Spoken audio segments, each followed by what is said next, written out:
बिस्मिल्लाहिर्रहमानिर्रहीम। अस्सलाम वालेकुम। मेरा नाम डॉक्टर जाहिद शहजाद है। मैं बहावलपुर में urologist, reproductive and sexual health expert के तौर पे गुज़िश्ता 20 साल से प्रैक्टिस कर रहा हूँ। मैं एक मेडिकल डॉक्टर हूँ और मैं as a assistant professor Quaid-e-Azam medical college में भी काम करता रहा हूँ। मैंने MBBS कायद-ए-आज़म मेडिकल कॉलेज से किया।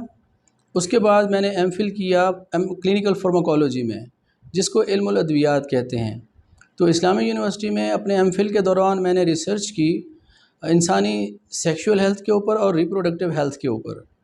इसके बाद मैंने पाकिस्तान की top rank university Quaid-e-Azam university Islamabad से मास्टर किया पब्लिक हेल्थ में, जिसमें मेरा टॉपिक था global rising trends in male infertility, यानी मर्दों के अंदर ये जो इनफर्टिलिटी है, जिसको बांझपन कहते हैं, ये क्यों पूरी दुनिया में बढ़ रहा है और उसकी क्या काजेज़ हैं।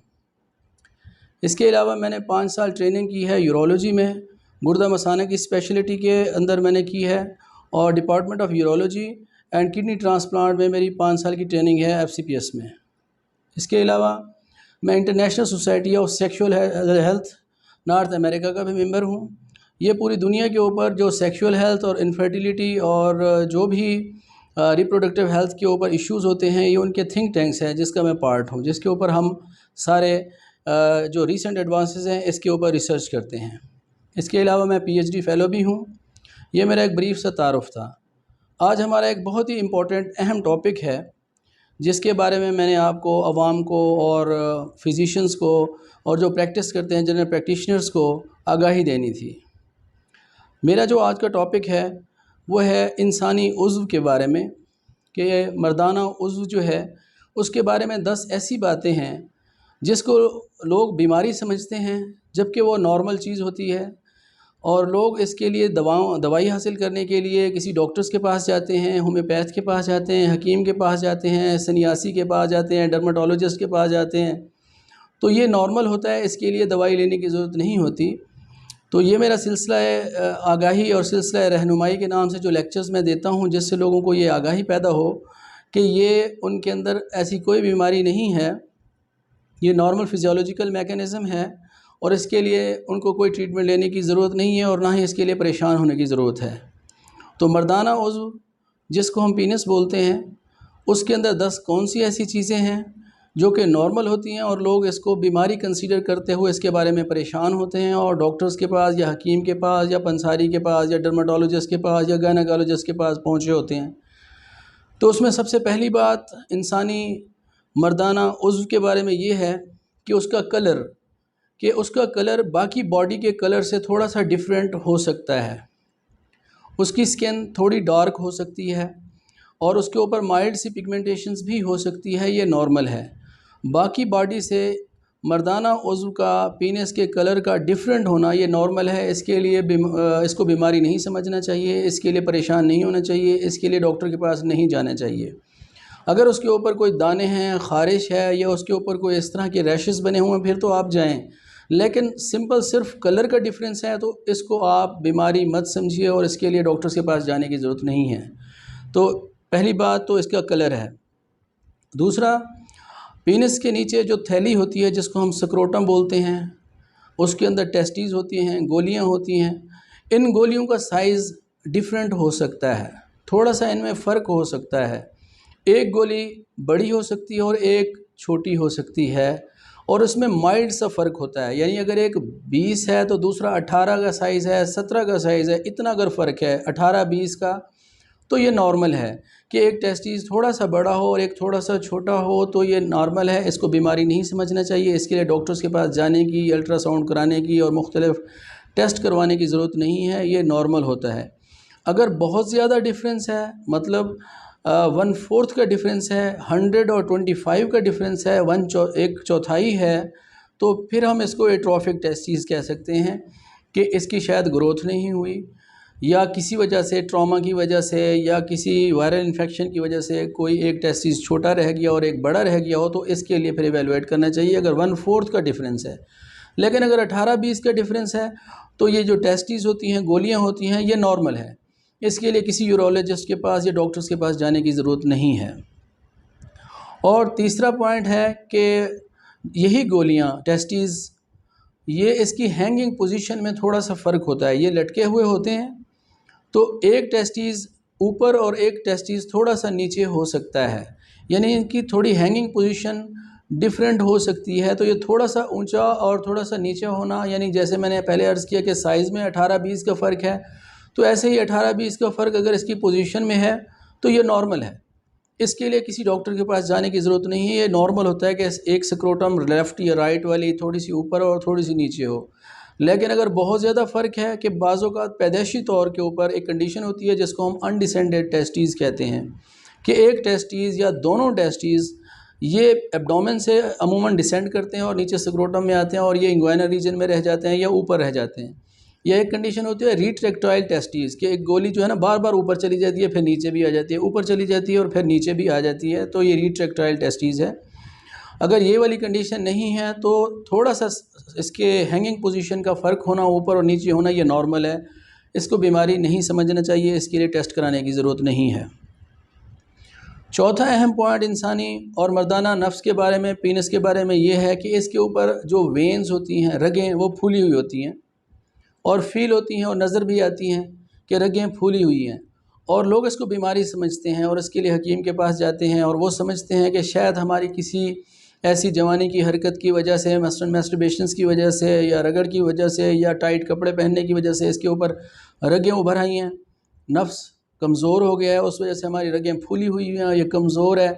तो इन रगों का ज़रा फूला हुआ होना जो कि नफ्स के ऊपर फील होती हैं और नज़र भी आती हैं आम हालत में अनइरेक्टेड पोजीशन में, ये नॉर्मल है, ये कोई ऐसी बीमारी नहीं है और इसके लिए किसी डॉक्टर्स या हकीम के पास जाने की भी ज़रूरत नहीं है, ये नॉर्मल है। और जब विद फुल इरेक्शन होती है और ये स्ट्रेट होता है तो उसकी वजह से ये प्रोमिनेंट वेन्स कम हो जाती हैं, ख़त्म हो जाती हैं, और जो ही फ्लैसिड पोजीशन में दोबारा वापस आता है तो ये दोबारा रगें फूल सकती हैं और नज़र आ सकती हैं। ये भी नॉर्मल कंडीशन है, ये कोई ऐसी बीमारी नहीं है, ठीक है। इसके अलावा पीनस का श्रिंक हो जाना एक कंडीशन है कि जिसमें वो श्रिंक होकर बहुत ही छोटा फील होता है आम हालत में, जब वो फ्लैसिड पोजीशन में होता है, जब वो इरेक्टेड नहीं होता। और जो ओबीज़ पेशेंट हैं, ओवरवेट पेशेंट हैं, या जिनका पेट काफ़ी बढ़ जाता है, with the passage of time overweight हो जाते हैं, तो उनकी बाज़ औक़ात जो पेट की चर्बी है ये एक्सटेंड करते हुए उनके पीनस के अराउंड, जो जिसको हम मोन्स प्यूबिस कहते हैं, उस हड्डी के ऊपर जो फैट्स है वो ज़्यादा हो जाती है।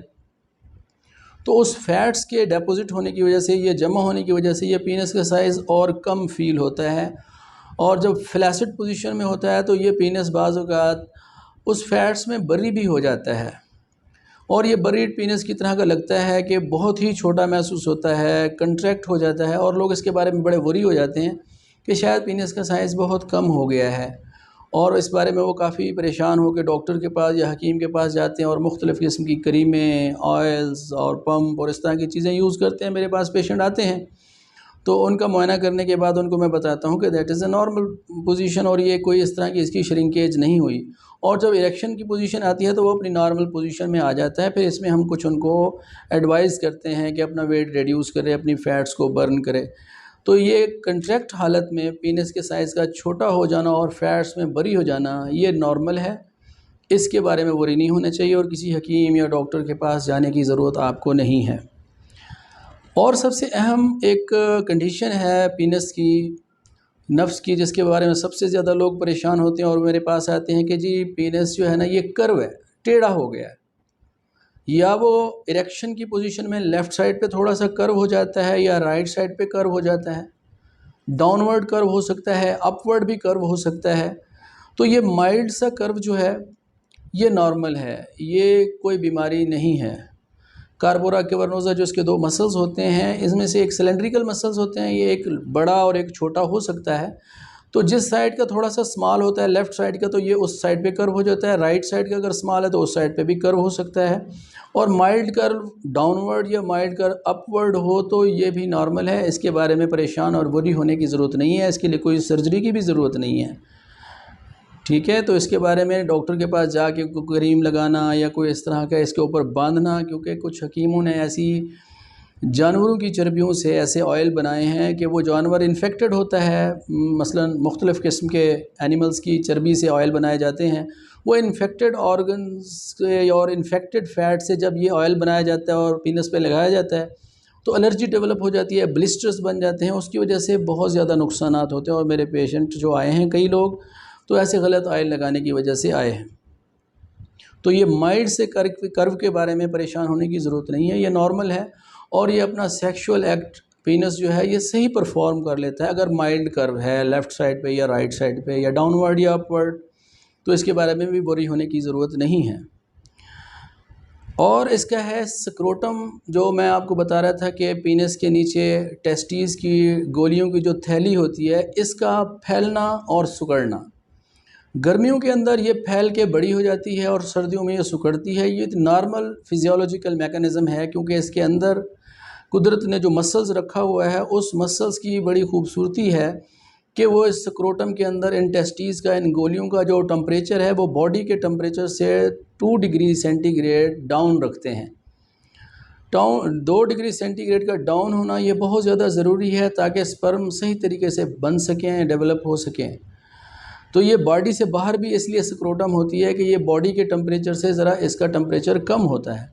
जब गर्मियाँ होती हैं तो ये स्क्रोटम फैल जाती है, इसका सरफेस एरिया बहुत ज़्यादा बड़ा हो जाता है। तो इस सरफेस एरिया के ज़्यादा बड़ा होने की वजह से इसको हवा ज़्यादा लगती है और टेम्परेचर मेंटेन रहता है। ये ज़्यादा गर्म होके जो सीमन है ये बिल्कुल पिघल नहीं जाता और स्पर्म डेड नहीं होते। इसी तरीके से जब सर्दियाँ होती हैं तो ये स्क्रोटम सिकुड़ जाती है, इसका सरफेस एरिया कम हो जाता है, इससे जो ट्रांसमिशन ऑफ हीट है ये कम हो जाती है और बॉडी का टेम्परेचर नॉर्मल रहता है और जो स्पर्म होते हैं वो फ्रीज़ नहीं हो जाते, डेड नहीं हो जाते। तो ये नॉर्मल होता है स्क्रोटम का फैलना, यानी बड़ा हो जाना और सिकुड़ जाना। इसके बारे में परेशान होने की या हकीम के पास, डॉक्टर के पास, होम्योपैथ के पास जाने की ज़रूरत बिल्कुल आपको नहीं है और वरी होने की ज़रूरत नहीं है। और लास्ट पॉइंट है कि मर्दों के पीनस के साइज़ के बारे में लोग परेशान होते हैं। कुछ लोग समझते हैं कि ये मेरा पीनस का साइज़ छोटा है और ये शायद सेक्सुअल एक्ट परफॉर्म करने के लिए ये कम है, बच्चे पैदा करने के लिए कम है, अपने पार्टनर को साइज़ सेटिस्फाई करने के लिए ये कम है, तो और मेरा इतना होना चाहिए, इसके बारे में वरी होते हैं। तो उसमें मैंने आपको बताना था कि ये मुख्तलिफ़ स्पीशीज़ के दरमियान, यानी मुख्तलिफ़ किस्म के दुनिया के अंदर जो जानदार पाए जाते हैं, हर जानदार का जो पीनस का साइज़ है वो डिफरेंट है। इसी तरीके से हर जानदार के अंदर भी पीनस का साइज़ डिफरेंट है, इंट्रा स्पीशीज़ डिफरेंट है। उसमें एथनिसिटी, यानी कि किसी भी इंसान का, क्योंकि मैं मेल इनफर्टिलिटी स्पेशलिस्ट हूँ, तो इंसानों के अंदर भी मुख्तलिफ़ मुल्कों का, मुख्तलिफ़ इलाक़ों का उसमें पीनस का साइज़ डिफरेंट है। ये जेनेटिक मेकअप के ऊपर डिपेंड करता है कि जीन्स कैसे हैं, ख़ानदान कैसा है, इलाका कैसा है, मुल्क कैसा है, ये डिफरेंट होते हैं। चाइना वालों के पीनस का साइज़ डिफरेंट है, जापान वालों का डिफरेंस है, पाकिस्तान वालों का डिफरेंट है, साउथ अफ्रीका वालों का डिफरेंट है। तो इसमें मिनिमम साइज़ कितना होना चाहिए, लोग सवाल आगे करते हैं कि मिनिमम साइज़ कितना होना चाहिए जो कि बच्चे पैदा करने के लिए या अपने पार्टनर को सेटिस्फाई करने के लिए होना चाहिए। तो minimum size after erection 3 to 3.5 inch तक हो तो सफिशिएंट है, क्योंकि ये कपुलेटरी ऑर्गन है जिसका मेन काम स्पर्म को ट्रांसमिट करना है, विजाना के अंदर डिपॉजिट करना है, मेन इसका ये काम है। तो 3 to 3.5 तक इरेक्शन के बाद अगर है तो नॉर्मल है। पाकिस्तान में ये एवरेज है तकरीबन 3.5 से 4.5 और 5 के दरमियान, ये एवरेज मैं बता रहा हूँ, किसी का कम और ज़्यादा और बड़ा छोटा भी हो सकता है। तो ये एवरेज है तो ये नॉर्मल होता है, इसके बारे में ज़्यादा वरी होने की ज़रूरत नहीं है। इसके लिए मेडिसिन यूज़ करने की ज़रूरत नहीं है, इसके लिए ट्रैक्शन डिवाइसेस लगाने की ज़रूरत नहीं है, इसके लिए वैक्यूम पंप लगाने की ज़रूरत नहीं है, इसके लिए मालिश की ऑयल लेने की ज़रूरत नहीं है। ठीक है, तो ये चंद पॉइंट्स थे जो कि मैं अवामी आगाही के लिए अपने नौजवानों को, मर्दों को और उन पेशेंट्स को जो इस बारे में काफ़ी परेशान होते हैं और कई हकीमों से, कम इल्म डॉक्टरों से, फिजिशियन से, डर्माटोलॉजिस्ट से और इसी तरीके से पंसारियों से, यूनानी कई ऐसे लोग हैं जो दवाइयाँ दे रहे होते हैं, उनसे इलाज करवाते रहते हैं और परेशान रहते हैं। तो उनके बारे में मैंने अवामी आगाही के लिए अपना ये लेक्चर तरतीब दिया था ताकि मैं उनको आगाह कर सकूं कि ये नॉर्मल चीज़ें हैं। इंसानी पीनस के बारे में 10 ऐसे पॉइंट्स हैं जिसके लिए आपको वरी होने की ज़रूरत नहीं है। कोई ट्रीटमेंट लेने की ज़रूरत नहीं है, ये बिल्कुल ठीक है और नॉर्मल है। इसके बावजूद भी अगर आप समझते हैं कि किसी चीज़ के बारे में आपने कोई क्वेरी करनी है, आपने कोई क्लैरिफिकेशन चाहनी है, अपना एग्ज़ामिन कराना है, प्री मैरिज काउंसलिंग लेनी है, शादी से पहले अपने आप को चेक करवा के ये चेक करना है कि इज़ एनीबॉडी फिट और नॉट फॉर दिस, तो मेरे क्लिनिक पे तशरीफ़ ला सकता है, जिसमें हम फ़िज़िकल एग्ज़ामिनेशन के बाद अगर कोई टेस्ट की ज़रूरत होती है तो हम टेस्ट करवा लेते हैं, तो उसको इस बारे में मुकम्मल आगाही भी देते हैं और मुकम्मल उनको समझा भी देते हैं, और अगर कोई ट्रीटमेंट की ज़रूरत होती है तो ट्रीटमेंट एडवाइस करते हैं, अदरवाइज़ उनको हम बताते हैं कि all this system is normal. Thank you very much. अस्सलाम वालेकुम।